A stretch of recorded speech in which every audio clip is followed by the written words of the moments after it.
नमस्कार विद्यार्थी मित्र मी डॉक्टर डी.एन. वाघमारे. आजच्या या भागामध्ये आपण पर्यावरण प्रदूषण, कारणे आणि उपाय याच्या अनुषंगाने आपण बोलणार आहोत. आपल्या पर्यावरणाला अनेक समस्याचा सामना करावा लागत आहे आणि यापैकी बरेच समस्या कालांतराने बिघडत चाललेल्या आहेत, ज्यामुळे आपल्याला खऱ्या पर्यावरणीय संकटाच्या काळात आणले जात आहे. त्यामुळे या समस्याबद्दल जनजागृती वाढवणे, त्याचे हानिकारक परिणाम कमी करण्यासाठी आवश्यक असे प्रयत्न करणे गरजेचे आहे. तसेच पर्यावरण प्रदूषण दिवसेंदिवस वाढत आहे आणि जगाला गंभीर आणि अपरिवर्तनीय नुकसानीला सामोरे जावे लागत आहे. पर्यावरण प्रदूषण म्हणजे काय? तर पर्यावरण प्रदूषण म्हणजे हानिकारक पदार्थ आणि प्रदूषकामुळे हवा, पाणी आणि मातीचे दूषित होणे, ज्यामुळे मानवी आरोग्यावर, वन जीवावर आणि ग्रहांच्या परिसंस्थेवरती विविध प्रतिकूल परिणाम होतात. प्रदूषणाच्या प्रमुख कारणांमध्ये हवा प्रदूषण, पाणी प्रदूषण, माती प्रदूषण, ध्वनी प्रदूषण आणि किरणोत्सर्गी प्रदूषण यांचा समावेश होतो. शहरीकरण आणि तंत्रज्ञानाच्या विकासामुळे पर्यावरणीय पर्यावरणातील जे काही आवश्यक घटक आहे म्हणजे हवा, पाणी, माती यांची गुणवत्ता कमी करून ग्रहाचे अस्तित्व धोक्यात आले आहे. तसेच प्लास्टिक, जड धातू, नायट्रेस, जीवाश्म इंधने, ऍसिड, पाऊस, तेल गळती आणि औद्योगिक विष यासारख्या कारखान्यातून घातक कचरा सोडणे, त्याचबरोबर शहरीकरण आणि जास्त लोकसंख्येमुळे शहरातील ध्वनी आणि हवा प्रदूषण वाढलेले आहे. प्रदूषण घटक आधुनिक समाजात झपाट्याने वाढत आहे, त्यामुळे पर्यावरणाचा समतोल बिघडत आहे आणि विविध प्राणी आणि पक्ष्याच्या प्रजाती नष्ट होऊन बऱ्याच समस्या निर्माण होत आहेत. कारण अल्पवृष्टीमुळे झाडे, विशेषतः झाडे नष्ट झाल्याने प्राण्याचे नैसर्गिक वातावरण बिघडते. प्रदूषणाचा मानवी आरोग्यावरती होणारा परिणाम सर्वश्रुत आहे, पण पर्यावरणीय प्रदूषक आणि मानसिक आरोग्य यातील दुवा समजून घेण्याची नितांत गरज आहे. पर्यावरणीय आरोग्याशी संबंधित आगामी समस्येचे निराकरण करण्याच्या धोरणाच्या दृष्टीने कृतीनंतरचे नियोजन या दिशेने अपेक्षित परिणामाच्या प्रकटीकरणासाठी आधारभूत आधार मानला जातो.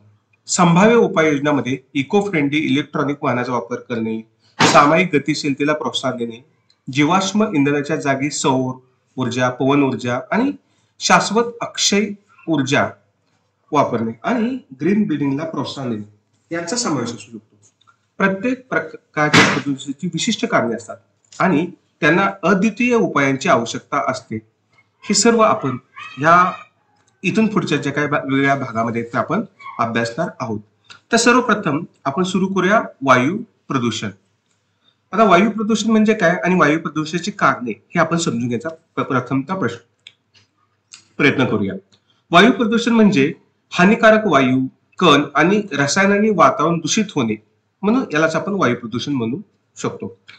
तसेच वायू प्रदूषण म्हणजे वातावरणात प्रदूषक नावाच्या पदार्थाच्या उपस्थितीमुळे हवेचे दूषित होणे व जे मानव आणि इतर सजीवांच्या आरोग्यासाठी हानिकारक आहे किंवा हवामान किंवा सामग्रीचे नुकसान करते, त्या सर्वाला आपण वायू प्रदूषण असं म्हणू शकतो. आता वायू प्रदूषण निर्माण होण्याची कारणे कोणती? तर पहिलं आहे जीवाश्म इंधनाचे ज्वलन. उद्योग, वाहने आणि ऊर्जा प्रकल्पामध्ये कोळसा, तेल आणि वायू जाळल्याने carbon monoxide, sulphur dioxide, nitrogen oxide आणि वेगवेगळे कण बाहेर पडतात, त्यामुळे वायू प्रदूषण होत असते. दुसरा आहे तो औद्योगिक उत्सर्जन. कारखाने विषारी वायू आणि रसायने जसे की अस्थिर केंद्रीय संयुगे आणि जड धातू हवेत सोडतात, त्यामुळे वायू प्रदूषण हे मोठ्या प्रमाणामध्ये घडून येतं, हवा ही विषारी बनते. तिसरा आहे कृषी उपक्रम. शेती क्षेत्रामध्ये खताचा अतिरिक्त वापर केल्यामुळे अमोनियासारखे हानिकारक रसायने हवेत सोडले जाते. कीटकनाशकांची फवारणी केल्यामुळे मोठ्या प्रमाणामध्ये एअर पोल्युशन होत असते. त्याचप्रमाणे कीटकनाशक फवारण्याच्या वेळी हे कीटकनाशकाचं जे काही केमिकल आहे ते हवेत मिसळतात, त्यामुळे हवा दूषित होत असते. पुढचं चौथं कारण आहे जंगलतोड. आर्थिक विकासाच्या विविध उपक्रमांतर्गत मोठ्या प्रमाणामध्ये जंगलतोडी केली जाते. विकास जसा जसा होत चाललाय तस तसा मोठ्या प्रमाणामध्ये जंगलतोड ही होत चाललेली आहे. त्यामुळे जंगलाचे नुकसान झाल्यामुळे पृथ्वीची कार्बन डायऑक्साईड शोषण्याची क्षमता कमी होते आणि परिणामी हरितगृह वायूचे प्रमाण ही वाढत असते. पुढचा पाचवा मुद्दा आहे शहरीकरण आणि वाहतूक. वाढत्या आर्थिक विकासामुळे कार, विमाने आणि जहाजे यांचा वापर हा मोठ्या प्रमाणामध्ये वाढत आहे आणि या वाढत्या वापरामुळे हवेत दूषित वायूची पातळी ही मोठ्या प्रमाणामध्ये वाढायला लागली. कारण की जेवढा आपण वाहतुकीचा वापर जास्त करू, वाहतुकी साधनाचा वापर जास्त करू, तेवढं दूषित वातावरण, दूषित हवा होण्यासाठी आपण त्याला कारणीभूत ठरू. ज्यामुळे धुके आणि आम्ल पाऊस हा पडत असतो. पुढचा मुद्दा आहे घरगुती उपक्रम. स्वयंपाक असेल, पाणी गरम करण्यासाठी किंवा ऊर्जेच्या उद्देशाने लाकूड किंवा बायोमास जाळल्यामुळे प्रदूषकही बाहेर पडतात आणि परिणामी हवेचं प्रदूषण होत असेल. अशी काही आपण 6 वेगवेगळी जे कारण आहेत ज्यांनी वायू प्रदूषण होतं ते पाहिलेलं आहे. दुसरा येतोय तो म्हणजे जलप्रदूषण. आणि जलप्रदूषण म्हणजे काही पाहूया. त्यानंतर जलप्रदूषणाची कारणे कोणकोणती आहेत हे समजून घ्यायचा प्रयत्न करूया. जेव्हा रसायनिक कचरा आणि रोगजनक यासारखे हानिकारक पदार्थ पाण्याचे स्रोत दूषित करतात तेव्हा जलप्रदूषण होते. जलस्रोतामध्ये तलाव, नद्या, महासागर, जलचर, जलाशय आणि भूजल या सर्वांचा समावेश होत असतो. या जलस्रोतामध्ये दूषित पाणी मिसळल्यास जलप्रदूषण हे होत असते. म्हणजे कोणत्याही प्रकारचं वेस्टेज चांगल्या पाण्यामध्ये मिश्रित होतं त्यावेळेस ते पाणी दूषित होतं, यालाच आपण जलप्रदूषण म्हणतो. दूषित पदार्थाच्या 4 मुख्य स्रोतांपैकी एकातून येऊ शकतात. हे सांडपाणी विसर्जित करणे, औद्योगिक क्रियाकलाप, कृषी क्रियाकलाप आणि नद्याच्या पाण्यासह शहरी प्रवाह आहेत. जलप्रदूषणामुळे भूपृष्ठावरील किंवा भूजलावरती परिणाम होऊ शकतो. बघा, जलप्रदूषणामुळे भूपृष्ठावर असेल किंवा भूजलावरती परिणाम होऊ शकतो. आणि या प्रकारच्या प्रदूषणामुळे अनेक समस्या उद्भवू शकतात. एक म्हणजे जलचर परिसंस्थेचा ऱ्हास, तर दुसरा लोक प्रदूषित पाणी पिण्यासाठी किंवा सिंचनासाठी वापरतात तेव्हा जलजन्य रोग त्यातून पसरत असतात. म्हणून आपण जलप्रदूषण कमी करण्यासाठी कोणकोणती कारणं आहेत ते समजून ते कारणं आपण कमी करण्याचा प्रयत्न करण्यासाठी या अनुषंगाने बोलणार आहोत. परत जलप्रदूषणासाठी कोणकोणती कारणीभूत आहेत, तर पहिलं आहे औद्योगिक विसर्जन. कारखाने विषारी रसायने, जड धातू आणि प्रक्रिया न केलेला कचरा नद्या, तलाव हा याच्या महासागरामध्ये सोडतात. आणि त्यामुळे हे जे काही विषारी असतील आणि हे जे वेस्टेज आहे ते पाण्यात मिसळल्यामुळे जलप्रदूषण हे मोठ्या प्रमाणामध्ये होत असते. त्यामुळे हे मोठं स्रोत आहे की ज्याच्यामुळे वेस्टेज जास्त होत असते. दुसरा कृषी प्रभाव. शेतीमध्ये खते किंवा कीटकनाशक याचा अतिरिक्त वापर झाला असेल तर त्या अतिरिक्त वापराने शेती जवळील जलस्रोत नायट्रेट आणि फॉस्फेट आहेत ते त्या जलस्रोतात मिसळतात, त्यामुळे जलप्रदूषण हे होत असते. तिसरा आहे तो सांडपाणी. आता जे सांडपाणी बाहेर पडतं त्यावरती कोणत्या प्रकारची प्रक्रिया न केलेले सांडपाणी किंवा त्याची योग्यपणे विल्हेवाट लावली नसेल तर रोगजनक सेंद्रिय पदार्थ, विषारी रसायने या पाण्यात काय करतात, दूषित करत असतात. पुढचा सागरी डम्पिंग. प्लास्टिक, रसायने, टाकाऊ पदार्थ समुद्रात विल्हेवाट केल्यामुळे सागरी जीवसृष्टीला हानी पोहोचते आणि जलीय परिसंस्था ह्या विस्कळीत होत असतात. पुढचा आहे 5वा तेल गळती. सागरी मार्गाने इंधन तेल वाहतूक करताना काही वेळा अपघात होऊन तेलगळती ही होत असते. त्यामुळे सागरी भागात इंधन तेल उत्खनन करत असताना अपघात होऊन इंधन तेल सागरी जलाशयात मिसळते. त्यामुळे सागरी वातावरणातील जी काही लक्षणीय हानी होत असते. म्हणजे हा एक मोठा समस्या आहे ज्यातून सागरी इंधनाच्या गळतीमुळे जलप्रदूषण हे मोठ्या प्रमाणामध्ये समुद्र भागामध्ये होत असतं. आणि 6वा आहे खाण उपक्रम. खाणकामामुळे जड धातू आणि विषारी द्रव्ये जवळच्या जलस्रोतामध्ये सोडली जात असतात, त्यामुळे जलप्रदूषण होत असतं. म्हणजे जवळच जे काही खाणकाम चालू असतं त्यातलं वेस्टेज असेल, त्यातले जे विषारी द्रव्य असेल ते आजूबाजूच्या जलस्रोतात मिसळतं तर जलप्रदूषण होत असते. अशी 6 कारणं आपण पाहिली की ज्यामुळे जलप्रदूषण होत असतं. पुढचा तिसरा प्रकार येते तो म्हणजे माती प्रदूषण. आता माती प्रदूषण म्हणजे काय आणि माती प्रदूषणाची कारणे कोणती ते आपण समजून घेऊया. आता माती प्रदूषण म्हणजे काय, तर माती प्रदूषण म्हणजे हानिकारक पदार्थाच्या उपस्थितीमुळे मातीची गुणवत्ता कमी होणे, याला आपण माती प्रदूषण असं म्हणत असतो. आणि माती प्रदूषण हे जमिनीच्या ऱ्हासाचा एक भाग आहे. जमिनीचे प्रदूषण हे मानवनिर्मित रसायनाच्या उपस्थितीमुळे किंवा नैसर्गिक मातीच्या वातावरणातील इतर बदलामुळे येते. हे विशेषतः औद्योगिक क्रियाकलाप, कृषी रसायने किंवा कचऱ्याची अयोग्य विल्हेवाट यामुळे होते. म्हणून आपण याच्यामध्ये माती प्रदूषण आणि त्या माती प्रदूषणाची कारणे याच्यावरती आपण डिस्कस करणार आहोत. तर पहिला पाहूया माती प्रदूषणाची कारणे. पहिलं कारण आहे कीटकनाशके आणि खताचा अति वापर.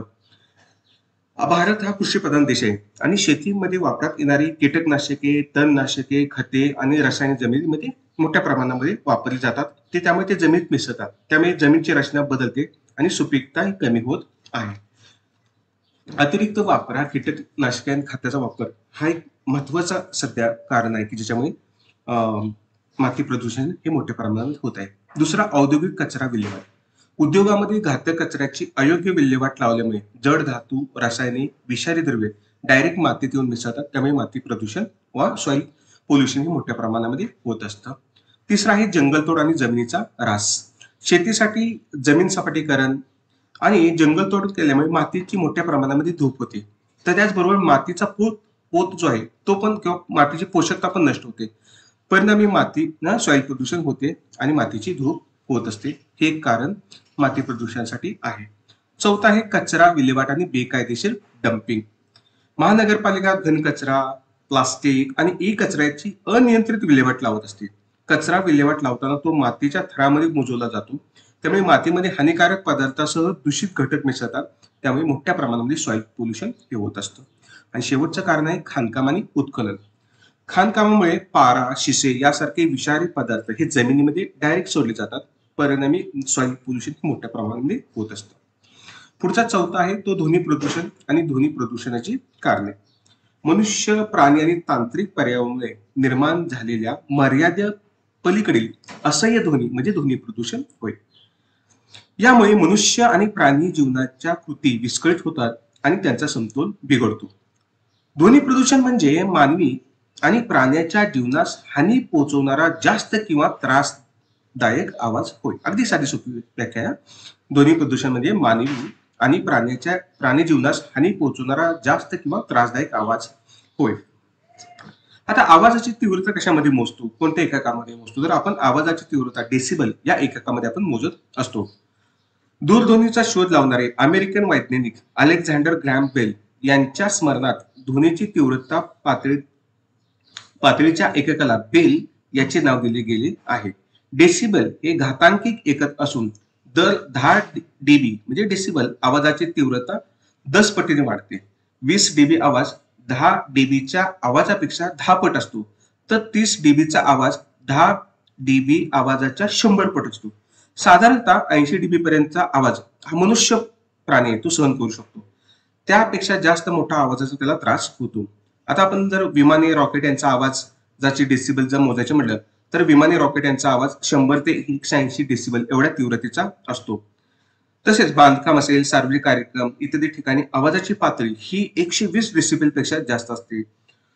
गडगडाटी वादळे, जोराचा वारा, भूकंप अशा नैसर्गिक आपत्तीच्या वेळी आवाजाची तीव्रता ही वाढत असते. मात्र या घटना क्वचित घडतात. शहरी भागात अनेक मनुष्य निर्मित कृतीमुळे ध्वनी प्रदूषण होत असते.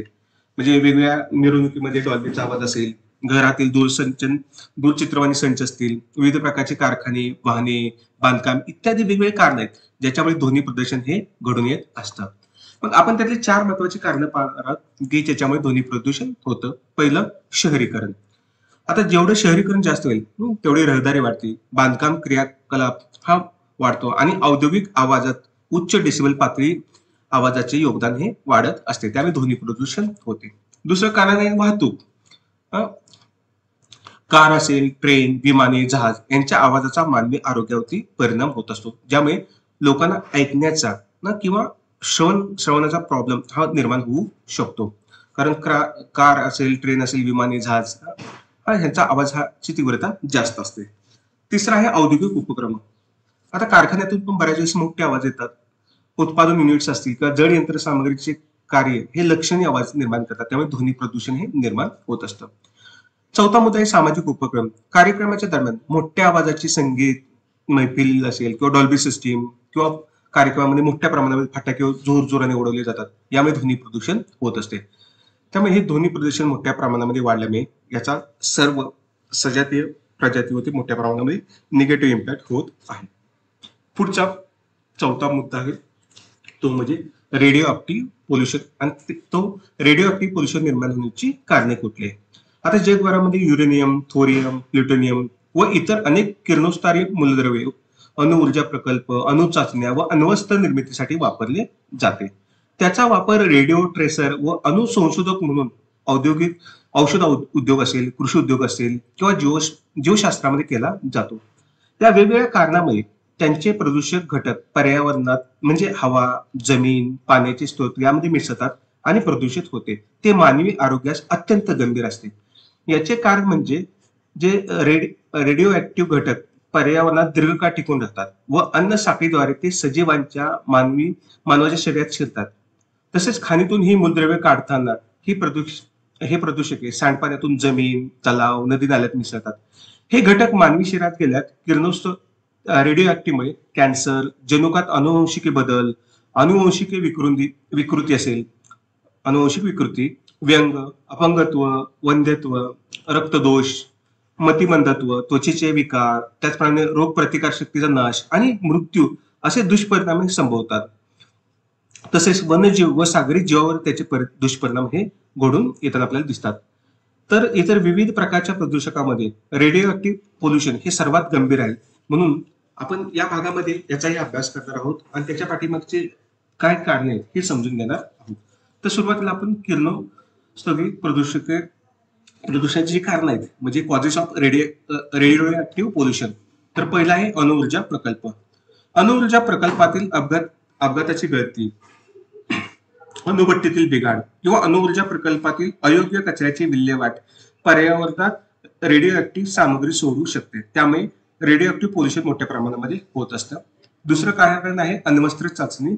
अण्वस्त्र चाचणीमुळे रेडिओ ऍक्टिव्ह समस्थानिक हवेत आणि मातीमध्ये सोडले जातात. त्यामुळे मोठ्या प्रमाणामध्ये रेडिओ ऍक्टिव्ह पोल्युशन होत असते. तिसरं आहे रेडिओ ऍक्टिव्ह खनिजाचे उत्खनन. युरेनियम आणि इतर जे रेडिओ ऍक्टिव्ह खनिजे आहेत ते काढल्याने आजूबाजूला मोठ्या प्रमाणात वातावरण दूषित होत असतं. आणि चौथं कारण आहे रेडिओ ऍक्टिव्ह कचऱ्याची अयोग्य विल्हेवाट. वैद्यकीय, औद्योगिक आणि आण्विक क्रियाकलापांमधील कचऱ्याची चुकीची विल्हेवाट लावल्यामुळे रेडिओ ऍक्टिव्ह पदार्थाचा प्रसार होतो. त्यामुळे रेडिओ ऍक्टिव्ह पोल्युशन हे घडून येत असते. आता या संदर्भात पर्यावरणीय काही समस्या निर्माण झालेल्या आहेत त्यावरती कोणकोणत्या प्रकारच्या उपाययोजना सुचवल्या जाऊ शकतात हे आपण पुढच्या भागामध्ये पाहूया. धन्यवाद.